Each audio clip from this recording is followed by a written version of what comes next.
It's so nice to be welcomed by Richard. It brings back so many fond memories for me of being in Star City. Our conference is about what is next. And what is next for spaceflight is already happening, but it's happening so fast, I thought I should catch you up so you can watch it grow. And that is that the space family is growing. Richard is one of many private astronauts. There's so many more things coming. So I wanted to kind of give you a perspective of what life is like. I mean, we may have different paths, but we're going to the same place. And yet we bring different things to those places. This is a picture of my 50th birthday. It's the day before I launched up to the International Space Station. My husband has been having a hard time ever since finding me a pretty good birthday present. And I love this picture because actually I have just never celebrated a birthday alone ever since, because it was the day before I launched up the station and joined a family of people already living there that are part of the family of people that have been living there before them and after them and in the future. So I want to introduce you to some of those folks. So that's our space station. And you don't just go there. I mean, you can't just go, okay, now I'm going to go to the space station. There's some getting ready, and my journey started in the Air Force as a chemist, but then after being selected as an astronaut, my first flight was on STS-73, and I'm showing you this picture because you're going to hear from Mike Lopez Alegria just a little bit later. He's the guy sort of right, let's see, where'd he go? He's on the right there, just below Kathy Thornton, and because we both look like babies, as it was in 1995. And that launch, STS-73, was a mission to prepare us for how are we going to do experiments on that space station once we build it. So we did experiments night and day, a whole bunch of different kinds, trying to figure out how to do that. But we had a big speed bump before we left, which was for STS-73. We slipped 7 times over 30 days. Meaning we didn't launch until about a month after we were supposed to. And so when I got ready for my second flight, this is a picture of getting ready for my second flight, I knew I could be in quarantine forever.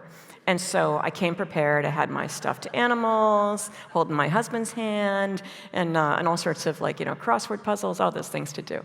The second flight was STS-93. It's well known for 2 reasons. And fortunately, me making any big mistakes is not one of them. But on the left is Colonel Eileen Collins, the first woman to command the space shuttle. And in the model that we're all looking at, that's a tiny, tiny little model of the Chandra X-ray Observatory, which is a telescope that we brought to space and our crew launched along with a huge crew of scientists on the ground that had waited 25 years for it to be launched. This is the telescope that helps us understand so much, and in fact, almost everything about black holes. And to be part of a mission where our part of the mission is done, but this mission was launched in 1995. The telescope was supposed to work for 5 years, and 21 years later, it is still working. And I'm very proud that it was part of understanding when we first imaged a black hole just a few months ago, and these kinds of things are happening now every day. But realize that people with visions that then persevere and persist with those visions, that's what it takes for this kind of exploration. And so the view is a long view, and the people are all part of a special family. So up to the space station, we get there. Well, we're still not ready to go because there's lots of sort of understanding how we become, as Nicole said, not passengers but crew. I put these pictures in for the Explorers Club. I, as a chemist in the Air Force and a scientist, got to go to Antarctica to help hunt meteorites and help myself understand what I'm like as a crew member. This is our crew of 4 people. We were the reconnaissance team collecting meteorites 200 miles from the South Pole. And I am not a camping girl, okay? So this was a big deal for me. I also spent some time underwater for 11 days. I mean, all of these places, all of these things, sometimes you think, well, astronauts, space must be everything, but exploring here on Earth, living underwater, you see the food chain in action. I mean, the world, you realize you are in someone's world, and you are getting to understand what life is like there for them. And in fact, being here on the Azores, I feel like the Azores is a space station. I mean, to me, it's very familiar. in terms of, so many things that you need, you have to bring, and once you have them here, they are precious. And everyone here, this isn't just home, this is where you live, and we get to see it through your eyes. And so, and to me, that's what it's like to be up on the space station, is that we are the islanders who are saying, come, see our island, understand that there's more to it than you'd ever dream. So finally, the three of us, Dmitry Kondratyev and Paolo Nespoli from Italy, Dmitry from Russia, and I, the three of us are climbing into our tiny Soyuz space capsule. We actually sit in the middle part of this, 3 seats all together. It's just as close as you're sitting in your seats right now. And in the front part is kind of our little extra living room packed with stuff that in that pointy part will attach to the space station. You'll see that. And the back is all propulsion. So it's really us in a smart car. And once we launch, 8.5 minutes to space, and then it is the 3 of us orbiting the Earth for a day and a half, getting ready to rendezvous with the space station. Now they're much more efficient, and they can rendezvous in just a few hours, and they actually miss that whole time of being just 3 people, 3 small humans orbiting our planet. But when we get in, the Soyuz itself is small, but the space station never feels sorry for anyone who's going to go live on the space station. Only feel sorry for them when they have to come home, because it is huge and giant. And when we get there, there are 3 people. This is when we were flying with the Russians. I flew up with the Russians, landed with the Russians. Now it's a little bit different, landing with SpaceX and taking off with SpaceX. But there'll be 3 people up there, usually 1 American and 2 Russians, or the other way around. And then 3 more people come. We're a crew of 6. A few months later, 3 of them go home. 3 more come. So I'm part of another crew of 6. So we're part of a crew of 6, but it's 2 different ones. 2 different families, 2 different sets of behaviors and discoveries and things that you have to be patient about with each other, because you're all different. I think everyone on my cruise has helped me pack, especially for space. And there we are, inside tiny capsule, on our way to orbit. And this is where the magic begins.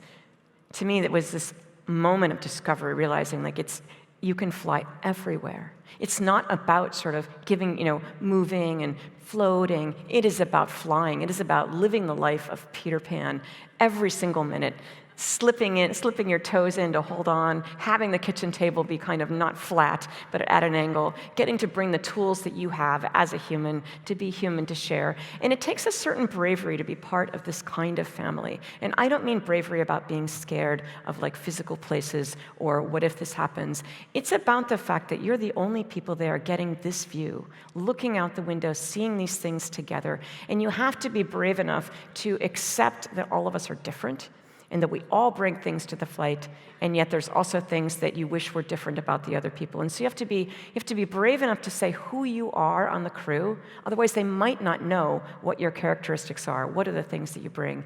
And then open enough to people who are trying to tell you, part of your crew, who they are.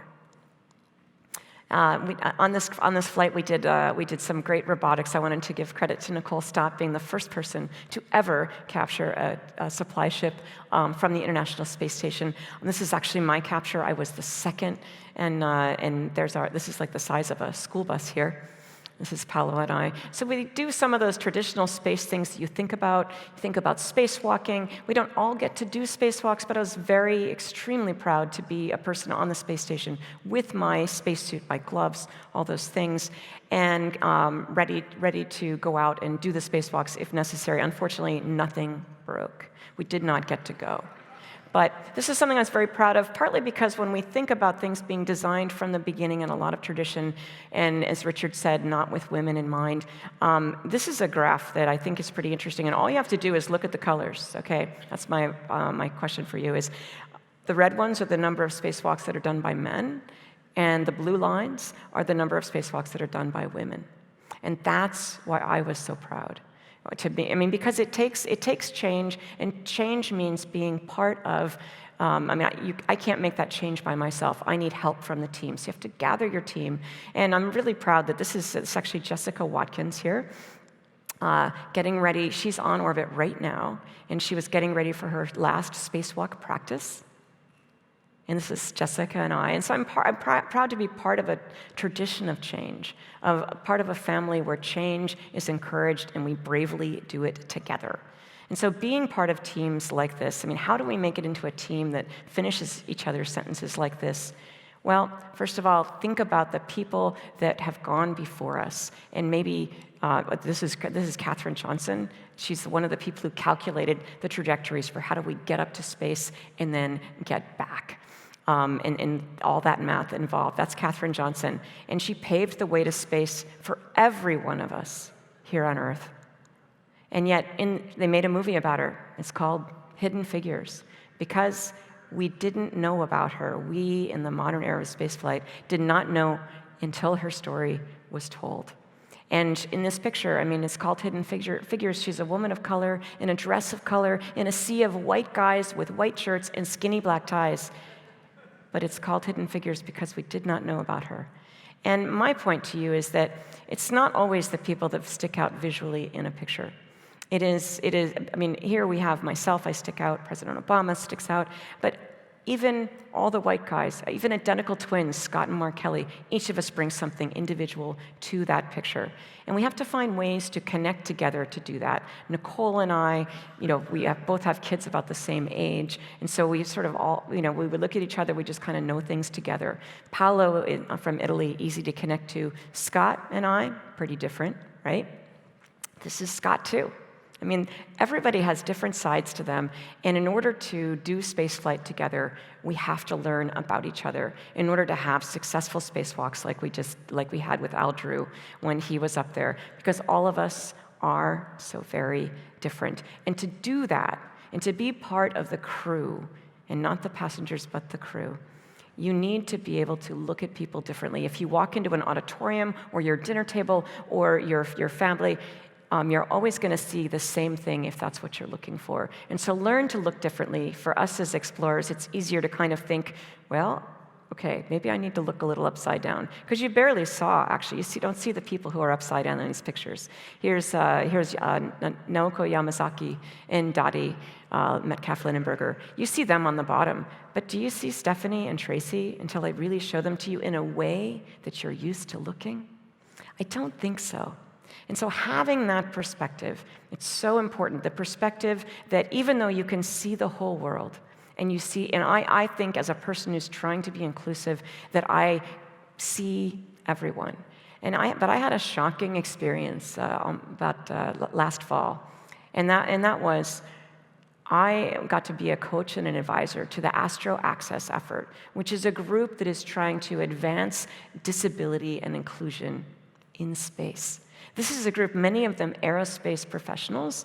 We had two that were blind, or two that are deaf, two of our ambassadors two that are deaf, 4 that are blind, and 6 that are mobility challenged. And instead of what I love about Astro Access is that instead of just saying, I wonder if people with disabilities could go to space, well, why not just start with the things we already know might be challenges and solve them, because they're probably, first of all, not that hard, and second, when we make space more accessible in so many ways to more people, we make space accessible to everyone.